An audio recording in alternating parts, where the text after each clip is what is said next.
Welcome. Attention, please. Welcome aboard. Welcome to the No Comfort Zone podcast. It's time to get out of your comfort zone and live on purpose. Broadcasting to the world from Rockford, Illinois. This is your wake-up call. Warning. You are the solutions to all your problems. Stop thinking average. Become the hero version of yourself.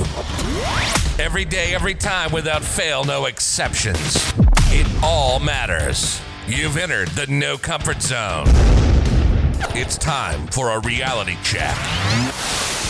Hey, this is Dan, and welcome back to the No Comfort Zone podcast, helping you get out of your comfort zone so you can live on purpose. And the reason I say that is because when you find your purpose in life, and when you do get outside of your comfort zone, you're going to start to feel a little bit happier about life, things, and everything that you have going on in it. It sure doesn't get easier, but the problems that you face, the challenges that you get through, those become the stepping stones towards your future version of yourself. And you could start to live in accomplishment and then live in success. So a couple things today. I'm actually driving in right now, as you can hear my engine in the car that I'm driving right now as I'm accelerating. So a couple things today. So one of the biggest things that I've learned, this is one of those life things that I learned about 15 years ago. And I actually took a very long goal setting course in Southern California.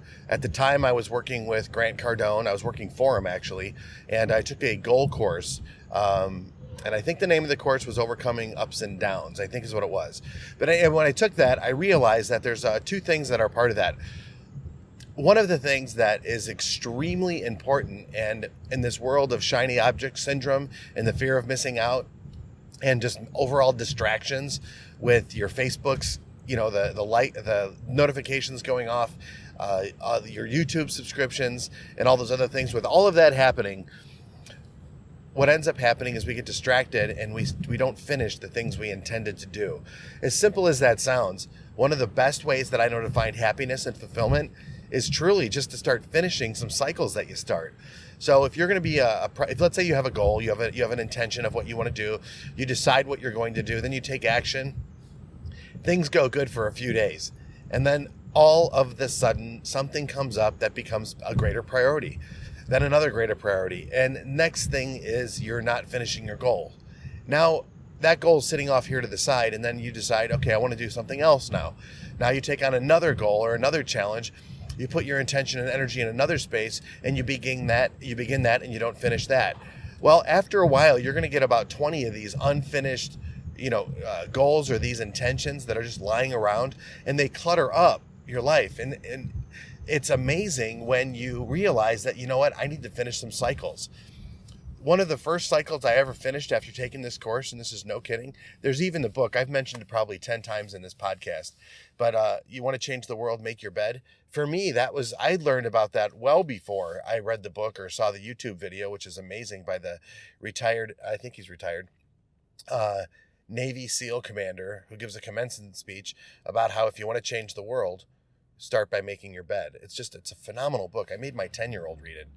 But way before that book became a reality for me, before I read the book, my reality was I just needed to learn how to make my bed first thing in the morning. And when I made my bed first thing in the morning, I finished that cycle. So I finished the cycle of sleep, believe it or not. And then I finished the cycle of getting up, the alarm clock, the coffee, the shower. There's all these cycles that you need to start finishing. And when you put things down as like seeing a task all the way through, you can start to feel a little bit better about yourself, but you can get the momentum. And the other part about this course that I found was amazing to me, which really helped, was sometimes there's people that are in your communication lines that are, they're troublemakers in your life, and they bring you down, and they're definitely, like I said in a few podcasts ago, they're takers. There's givers and there's takers. And when you have takers in your life that don't make the best decisions and take up energy and time from you, it's an opportunity for you to look at your life and go, like, you know what? These people truly are distractions right now, and they're not helping me finish the cycles. And as you advance and as you evolve into the better version of yourself, what you're going to notice, you can actually, the more cycles that you finish, You can create bigger cycles. The bigger cycles that you finish, the more fulfillment you have, and so on. So when I talk about the No Comfort Zone Challenge and what that means and that method of really truly getting outside of your comfort zone, putting goals out there and physically and mentally and spiritually going after them and incorporating the right people in your life to help you, that whole method is designed for you to find your purpose through fulfillment. And I was talking to my coach, and my coach is, look, we got to clear up your message and what you're doing, because it's a great message, but we really need to tighten it in. And he said, magnify it so that people understand what they're going to get by talking to you or getting on the communication lines with you. And I guess let me just say it. Here's what you'll get. Things like that. So there's certain things that are slowing you down on courses that I've taken that I just know a little bit more about goal setting. I just know a little bit, I know a little bit more about living on purpose and living with passion. After coming from absolutely complete apathy, from taking all those pills, like 400 some pills, to being in a coma, to not being able to walk, not being able to talk, to just figuring out things on a day-to-day basis and not taking anything for granted anymore. And what I ended up happening for me in my life was I just got a couple of good days back to back after a few years of bad days.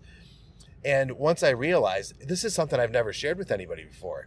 What my doctors told me, based on the amount of chemicals that I put in my body, that the chemicals of pleasure, dopamine or whatever, were so jacked up that there's a good chance that I'm not going to experience joy based on the chemical destruction I caused in my body. That there might be, and for about a year, they were correct. So imagine going through this without experiencing pleasure, just working through it. And I don't know of anybody that's ever had that experience or not out there, but boy, I'll tell you what, when you're told by your doctor that, hey man, I'm just not feeling happy, and now I can't take any antidepressants, I can't take any mood stabilizers, I can't drink alcohol, I'm not going to do drugs, I'm not going to jump into a relationship. It's basically, I have to find fulfillment without happiness. Wow, I never said that before, but now that I said it and put that out there, holy cow, man, that's huge. So I kept working at it day in and day out, and taking things for granted just wasn't part of my vocabulary. I took nothing for granted, and I worked my way back. And then one day, the joy button was hit. It's like all the chemicals were turned back on, and I had this, because of the accomplishments, and they were little accomplishments, being able to get my first apartment on my own after everything was a huge accomplishment for me. Being able to go by, I didn't have a bed for a year. No kidding, a year. Somebody gave me a frame. I didn't have a mattress. And my son had a crib and all that stuff when he was with me, but I was on the floor. And then the best part is when I was able to go to Sam's Club and actually buy a mattress. I didn't have any sheets or anything, but I bought a mattress. And I felt like I made it. I earned it. And now this is coming from a time when, I was doing pretty well as a motivational speaker and all that stuff, but I hit rock bottom. So you could kind of see why a guy like me would want to take a course on overcoming ups and downs and how to get rid of people in my life that are troublemakers, and why that would happen. And without experiencing joy and going through this, that's really where the birth of the No Comfort Zone was. So with just committing yourself into a frenzy of being uncomfortable, at the end of it, when I finally put myself through a real one, a very structured No Comfort Zone challenge for 60 days, man, it was just, I was desperate. But boy, at the end of that 60 days, I was a new person. And that's what I'm offering you. If you want to change who you are, if you want to change, almost everything about you, keep the good stuff and use that for fuel for later, take the bad stuff and use that as jet fuel to get you to the next level. Well, that's what the No Comfort Zone's all about. If you're in a position in your life where you want a better relationship or you want to enhance the one you're with, the No Comfort Zone Challenge will help you. If you want to work on, you're a sales guy and you want to get to the next level, that'll help you get there to the next level. If you are leading people and you want to learn how to be more mindful and be a better, more servant leader, this will help you. The No Comfort Zone will help you. It's so broad that it's hard to magnify in one area, but if I am going to bring it all the way down, and it's going to basically identify who you really are. Not who you think you are, not who other people think you are. It's going to identify who you really are and what you're made of. And when you know what you're made of and you can show yourself, this is what I'm made of and this is what I've gotten me, what it's going to do, it's going to create a little bit of confidence, a little bit of momentum, And what you're going to have then is conviction. And when you have conviction, your reality changes. In over 60 days, what I'm doing is I'm getting you to make a decision by identifying what you want, taking massive action by becoming aware of who you are and what you don't want anymore and where you want to go and who you want to be. And then what you're going to do is you're going to start working and going in that direction minute by minute. You're not going to look at it 60 days from now. You're just going to look in the moment because that's all you can really focus on is what's right in front of you. And once you get through that little comfort zone, you're going to have a little bit of time where you're going to be like, you know what, it's time to chill out for a second, but now I got to get uncomfortable again. And this goes on day in and day out for 60 days. And at the end of it, you are the person that you want to be. So I hope this message helps you. I hope you got some stuff out of it today. But if I'm trying to share one thing with you is you want to identify who you really are, not what people say about you, not what you think you are, but what you know you are. You can't run, you can't hide from yourself. Most people are doing that today. So let's do yourself a favor today. Whatever you got to do, with or without my help. And if you want my help, here's my tag. Go to thenocomfortzone.com, download the blueprint, how to get out of your comfort zone and live on purpose. Download it, check it out, mull it around for a while, watch the emails that come along with it. I think there's 5 after it.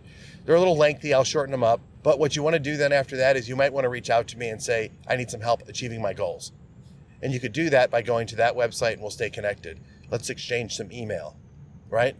But until then, if you're going to do it on your own, just make sure you do one thing. No matter what you're doing, make sure you get out of your comfort zone and live on purpose.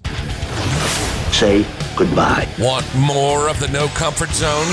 You can follow Dan on Instagram and Twitter at NoComfortZone1. Bye. Or on the web at thenocomfortzone.com. Bye-bye. Bye-bye. Thanks for listening to the No Comfort Zone podcast. Bye-bye. Bye-bye.